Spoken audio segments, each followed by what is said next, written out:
Assalamualaikum warahmatullahi wabarakatuh.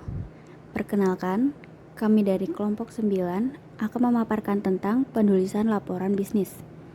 Di mana kelompok kami ada saya sendiri Hanafia Ramadhani dengan NPM 1801010026, lalu ada Yusrina Nadila dengan NPM 18010075. Materi pertama adalah pengertian laporan bisnis. Laporan bisnis adalah suatu laporan yang memiliki sifat netral, tidak memihak, memiliki tujuan yang jelas, dan berisi rencana penyajian fakta kepada seseorang atau lebih untuk tujuan bisnis tertentu. Di mana dari definisi tersebut dapat diambil kesimpulan bahwa laporan bisnis ini memiliki berbagai karakteristik seperti netral, tidak memihak, objektif, penyampaian informasi baik internal maupun eksternal, biasanya diminta oleh mereka yang memiliki kewenangan yang lebih tinggi dan memiliki tujuan tertentu, yaitu membantu pemecahan masalah dan pengambilan keputusan.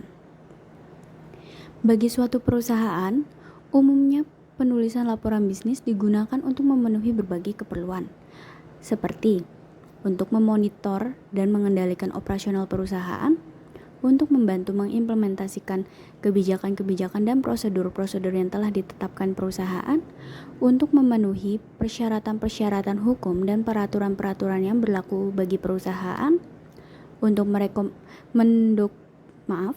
mendokumentasikan prestasi kerja yang diperlukan bagi keperluan internal maupun eksternal, untuk menganalisis informasi yang memberikan bimbingan bagi pengambilan keputusan atas masalah tertentu, dan yang terakhir untuk memperoleh sumber pendanaan atau membuka bisnis baru.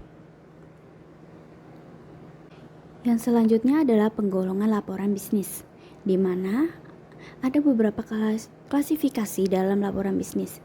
Yang pertama adalah menurut fungsinya. Menurut fungsinya, suatu laporan dapat dibedakan apakah untuk memberikan informasi atau untuk menganalisis. Suatu laporan yang bersifat memberikan informasi menyajikan fakta-fakta dan rangkuman tanpa melakukan analisis, kesimpulan, atau rekomendasi. Sedangkan laporan analisis menyajikan fakta-fakta, menganalisis, dan menafsirkannya. Kemudian mengambil kesimpulan serta memberikan rekomendasi atau saran. Yang kedua adalah menurut subjeknya. Menurut subjeknya, suatu laporan dapat dibedakan menurut dari mana departemen laporan itu berasal atau diperoleh. Contohnya, laporan akuntansi, laporan periklanan, laporan pengumpulan kredit, laporan pembelanjaan, dan lain-lain. Lalu yang ketiga, ada menurut formalitasnya. Menurut formalitasnya, suatu laporan dapat dibedakan atas dasar apakah laporan tersebut bersifat formal ataupun non-formal. Di dalam laporan formal mencakup body text yang berisikan pendahuluan, isi, penutup. Lalu ada prefatory parts yang berisikan sampul, judul, halaman, surat kewenangan, penerimaan, persetujuan, pengiriman, penghargaan, sinopsis, abstraksi, rangkuman eksekutif, daftar isi, daftar tabel. Lalu yang selanjutnya adalah supplemental part, di mana terdapat lampiran, daftar pustaka, catatan akhir, daftar istilah, dan indeks. Sedangkan dalam laporan informal atau non-formal hanya mencakup body text saja. Lalu yang keempat ada menurut keasliannya. Menurut keasliannya, laporan dapat dibedakan atas dasar otoritas atau sukarela dan publik atau swasta. Di mana laporan otoritas adalah laporan yang dibuat atas dasar permintaan atau mendapat kuasa dari orang lain atau komite. Laporan sukarela adalah laporan yang dibuat atas inisiatif kita sendiri. Laporan swasta adalah laporan yang dibuat oleh perusahaan swasta. Laporan publik adalah laporan yang dibuat oleh lembaga-lembaga pemerintah, termasuk sekolah, rumah sakit, lembaga-lembaga lain yang dibiayai oleh negara. Yang kelima adalah menurut frekuensinya. Menurut frekuensinya, Suatu laporan dapat dibedakan atas dasar apakah secara berkala atau khusus, di mana laporan secara berkala ini dapat dikeluarkan secara harian, mingguan, bulanan, semesteran, atau tahunan. Contohnya adalah laporan bursa saham setiap jam, laporan penjualan tiap hari, laporan biaya tiap seminggu, dan lain-lain. Lalu ada laporan khusus. Laporan khusus ini ditulis apabila kebutuhan atau suatu informasi muncul. Laporan khusus mencakup situasi atau kejadian yang unik atau khusus seperti munculan krisis dalam suatu perusahaan. Lalu yang keenam, ada menurut jenisnya. Menurut jenis atau penampilannya, suatu laporan dipengaruhi oleh formalitas dan panjangnya laporan. Laporan tersebut adalah laporan memorandum atau laporan yang menggunakan format memo, laporan surat atau letter reports, laporan yang merupakan suatu laporan yang menggunakan format surat dengan kepala surat. Lalu ada laporan dalam bentuk cetakan, di mana dalam bentuk cetakan ini memiliki judul yang sudah dicetak, instruksi, baris-baris kosong. Lalu yang terakhir ada laporan formal. Laporan formal biasanya lebih panjang daripada laporan informal. Lalu yang ketujuh, ada menurut kegiatan proyek. Dalam melaksanakan suatu proyek terdapat 3 jenis laporan, yaitu laporan pendahuluan, laporan perkembangan, dan laporan akhir. Lalu yang ke-8 ada menurut pelaksanaan pertemuan. Berdasarkan pelaksanaan pertemuan, laporan bisnis dapat dibedakan ke dalam agenda, resolusi, note to land, dan laporan pertemuan. Agenda adalah dokumen yang ditulis sebelum suatu pertemuan berlangsung. Resolusi adalah laporan singkat yang secara formal berisikan pengumuman hasil konsensus dalam suatu pertemuan. Note to land adalah laporan resmi dalam suatu pertemuan yang telah berlangsung. Laporan pertemuan adalah suatu laporan resmi yang mencakup bahasanya lebih luas dan berisikan hasil-hasil pertemuan atau konferensi penting. Yang selanjutnya adalah persiapan penulisan laporan bisnis. Sebelum menulis laporan, setidaknya ada 6 tahap, yaitu yang pertama adalah mendefinisikan masalah, tujuan, dan ruang lingkup, di mana hal ini kita dapat menggunakan jawaban dari pertanyaan-pertanyaan seperti apa yang diinginkan, berapa banyak, mengapa, dan kapan akan dapat membantu kita dalam menetapkan masalah, tujuan, ruang lingkup, keterbatasan dana dan waktu, serta judul suatu laporan. Lalu yang kedua, mempertimbangkan siapa saja yang akan menerima laporan tersebut. Dalam hal ini, kita perlu mempertimbangkan berbagai hal yang berkaitan dengan audiens. Artinya, jika seseorang yang ingin menyusun suatu laporan bisnis perlu memperhatikan siapa yang akan menerima laporan tersebut. Hal ini bertujuan agar laporan bisnis yang ingin disampaikan kepada audiens dapat mengenai sasaran dengan tepat. Lalu yang ketiga adalah menentukan ide atau gagasan. Dalam tahap ini, kita dapat menuliskan semua ide secara umum, lalu dibuat laporan berdasarkan rencana kerja yang rinci. Namun, untuk beberapa laporan, kita dapat merumuskan hipotesis sebagai dasar untuk menentukan informasi apa yang kita perlukan. Lalu yang keempat adalah mengumpulkan bahan-bahan yang diperlukan. Dalam tahap ini, kita dapat mengumpulkan data dari penelitian primer maupun sekunder, di mana penelitian primer ini dapat kita dapatkan dari wawancara, surat-surat, catatan harian, dan lain-lain. Sedangkan penelitian sekunder kita dapat mencari data dari majalah, surat kabar, dokumen, pemerintah, ensiklopedia.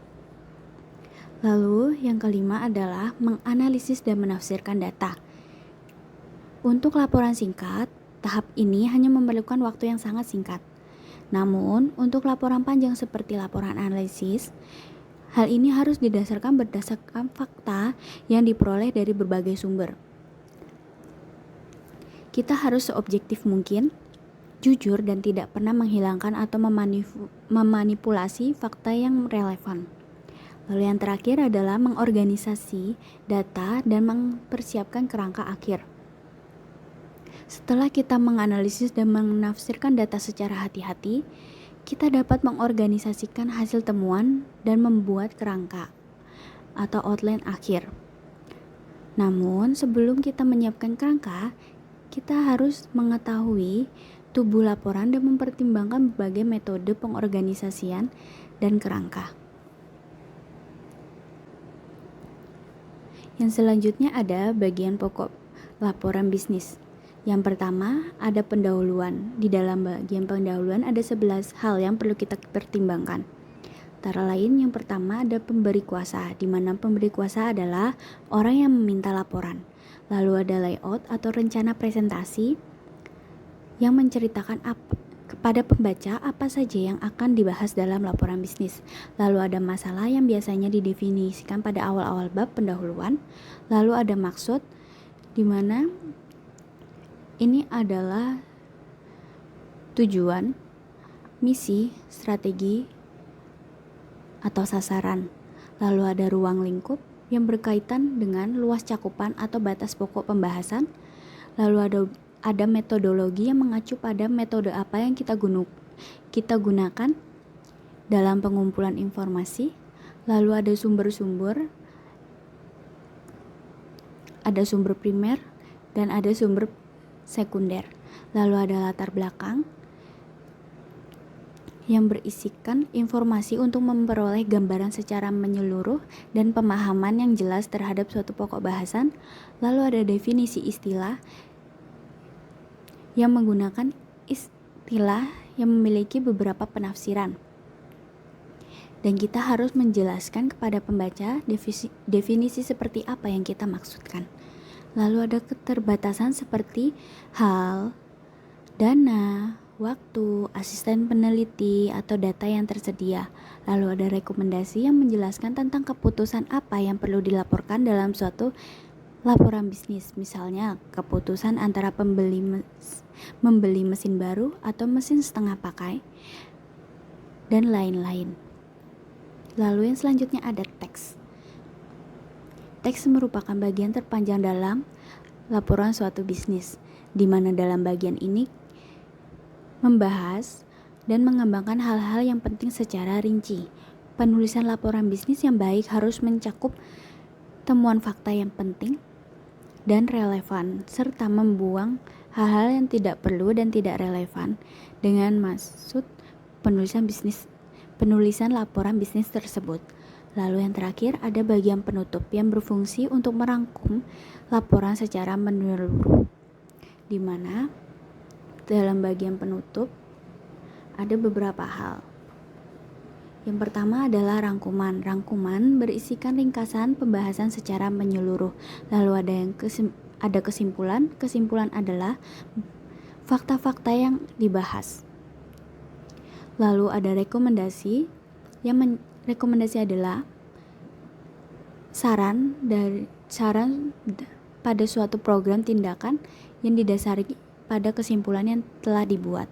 Lalu ada rencana tindakan. Rencana tindakan ini merupakan pernyataan terakhir yang mencakup suatu pelaksanaan program, anggaran yang diperlukan, dan orang-orang yang bertanggung jawab atas proyek atau program tersebut. Lalu yang terakhir ada proposisi. Proposisi ini adalah pernyataan yang tegas atau tuntutan yang didasarkan pada suatu laporan atau artikel. Yang selanjutnya adalah cara menyusun laporan bisnis, di mana ada dua cara yang dapat digunakan dalam menyusun laporan bisnis, yaitu ada cara deduktif atau langsung dan induktif tidak langsung. Pertama, ada cara deduktif. Cara deduktif ini menggambarkan laporan dari belakang ke depan atau menjelaskan ide pokok atau rekomendasi terlebih dahulu. Yang selanjutnya adalah cara deduktif. Pola laporan bisnis mengikuti cara pengaturan deduktif,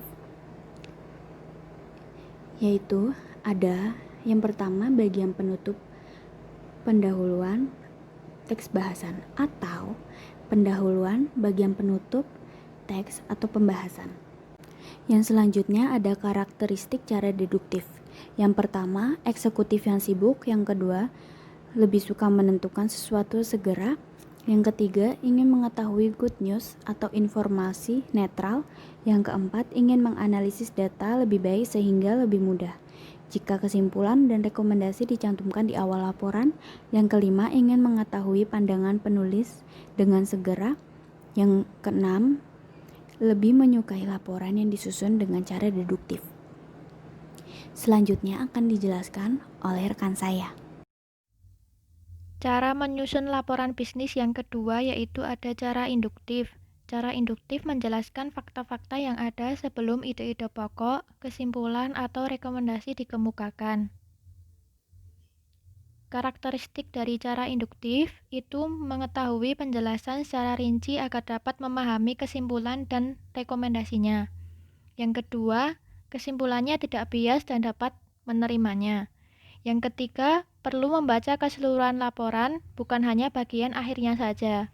Yang keempat, ingin mengetahui kesimpulan yang kurang menyenangkan atau bad news.